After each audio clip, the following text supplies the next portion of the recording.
Ya, halo guys, jumpa lagi dengan saya ya. Belum mandi sama. Nah, kali ini saya akan memberikan sebuah sebuah vlog atau sebuah pemahaman. Pemahaman ini bersumber dari diri saya sendiri yang akan saya bagikan yaitu mengenai kenapa saya tidak bikin kirian untuk motor 110 cc ya.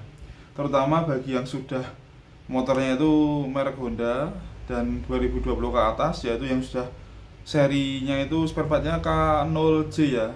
Itu kok enggak, kenapa bang untuk Scoopy 110 cc itu? Karena ya memang mau kasih big pulling nggak bisa, pertama itu. Yang kedua, mau di interlock itu juga nggak akan berat, itu nggak akan mudah untuk sampai pucuk ya, sampai pucuk. Karena maaf, irungku gatal sih, tak utek-utek upil. Oh no, sesuatu harta karun. Nah, yang pertama itu. Yang kedua, mapping ECU-nya ya, mapping ECU-nya. Jadi kalau menurut saya itu terlalu banyak limitnya ya sebetulnya. Tapi kan kembali lagi ke mesin mas, dia kan stroke-nya tinggi ya, prokasnya besar, yaitu banyak sekali ya potensi-potensi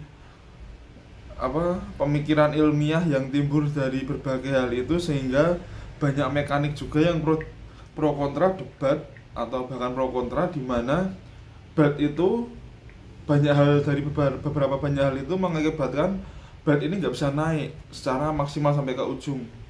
Sampai ke ujung tuh gini. Nah, kalpe gini. Nah, nggak mau sampai ke ujung gini, ini biar tau ya. Misal nih contoh ya, ini yang masih bahan. Nah, mau sampai ujung gini kelihatan geriginya gini susah. Kaos itu maksimal gini ya, ini kaos itu maksimal gini. Bahkan bisa apa lagi yang kayak gini. Sadis lagi ini. Itu udah maksimal. Banyak sekali, gampang mas, kita nggak perlu itu kamu mekanik mencret mas, harusnya nggak gitu, kasih interlock mas. Ya itu bahan sebuah variasi ya, bukan solusi tapi itu bahan variasi ya. Nanti malah jangan-jangan tambah interlock, motornya tambah nggak bisa lari. Soalnya banyak juga orang-orang di sini di komentar saya itu yang rada-rada lucu-lucu ya. Saya bukan menghujat kalian, bukan, tapi kalau Scoopy seri KOJ standar kirian kok lari 130, itu siapa yang mau percaya ya. Dan banyak loh yang percaya ternyata, banyak yang percaya ternyata, karena komentar itu rame, di bawahnya itu rame, dia menyarankan untuk ganti ini. Mohon maaf, saya hapus ya, karena itu menyesatkan. Kalau kalian mau menghujat saya silahkan, tapi kalau yang komentar menyesatkan kayak gitu, mohon maaf ya, saya enggak. Karena dia bilangnya mesin standar, motor standar, filter udara standar, hanya main kirian. Bahkan kiriannya kasih per 1500 rpm, kecepatannya 120 lebih untuk Scoopy KOJ, yang mana Scoopy KOJ itu dia itu standar itu mentok di 80 90 tuh mentok itu.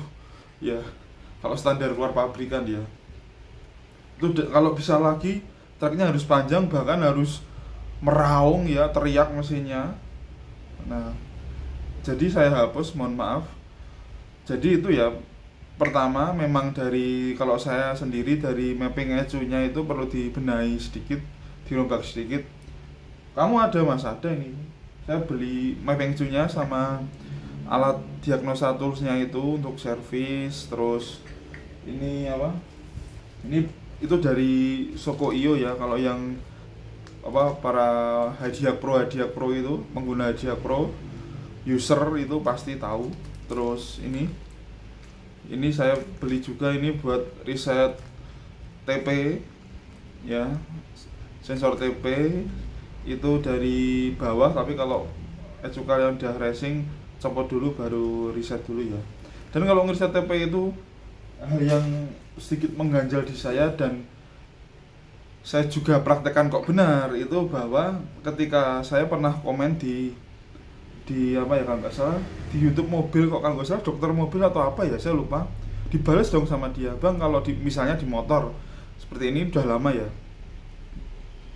yang pertanyaan saya itu yang saya lontarkan begini, apakah riset TP pada sebuah motor Vario 125 itu memang berfungsi secara manfaat, ataukah hanya sebatas feeling atau kayak sebatas rasa diri aja.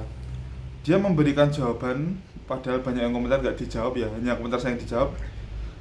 Jika Anda, ini jawaban dia ya, saya lupa YouTube-nya itu apa, saya lupa, tapi dia jawaban gini. Jika Anda kok meriset TP di bawah sensor-sensor motor itu di bawah derajat kerja atau di bawah 80 derajat, kan 80 derajat ke bawah itu nggak kerja ya. Sensor-sensor itu mulai bekerja menurut dia itu 80 derajat lebih, itu maka ya tidak akan berefek banget, karena ECU itu akan membaca waktu mati motor mati. ECU tetap akan membaca waktu mati hidup ya, waktu mati hidup di kontak on kontak off itu ECU akan membaca ketika sensor itu panas atau 80 derajat lebih ya. Derajat atau derajat Fahrenheit saya lupa, pokoknya itu satuannya. Nah itu jadi ketika kalian mau meriset TP setelah motor diservis, buat jalan-jalan dulu, pulang panas, reset reset ECU, ECM, terus reset TP nya itu lewat soket EOT itu ya. Nah itu baru manfaatnya. Nah itu baru bisa. Nah saya praktekin kemarin setelah saya pakai metode itu, bener penak. Tapi kalau motor kalian yang sudah penak digituin, jadinya nggak enak ya gitu. Saya kurang paham juga kenapa, tapi itu ya. Dan kalau misalnya yang habis upgrade CVT tempat saya itu, setelah upgrade CVT saya saya kasih free untuk riset itu ya, riset sensor-sensor itu ya, karena setelah riset itu berasa banget manfaatnya bagi yang nggak pernah gitu. Nah jadi itu pertama tadi, mohon maaf malah lari-lari kemana-mana ya. Jadi kalau saya tetap pada intinya susah membuat belt itu sampai ke atas, kecuali standar 2. Oke, standar 2 pasti dia bertahan di sini. Kalau yang KOJ itu, seri KOJ Beat, Genius, Scoopy itu kalau standar 2 pasti bisa sampai kayak gini. Iya, di pulinya garapan iya. Yang jadi permasalahan ketika ditumangi beban ya. Wah, berarti bukan salah settingan pulinya, salah ridernya bebannya. Mosok asa numpak pecah TK ya, sing logis bae to. Pasti kalau yang naik itu senormal-normalnya motor KOJ itu ya, kita yang udah dewasa, yang punya SIM ya, yang normal ya toh. Nah tapi kalau kita yang naik berat ya, nah kita naik berat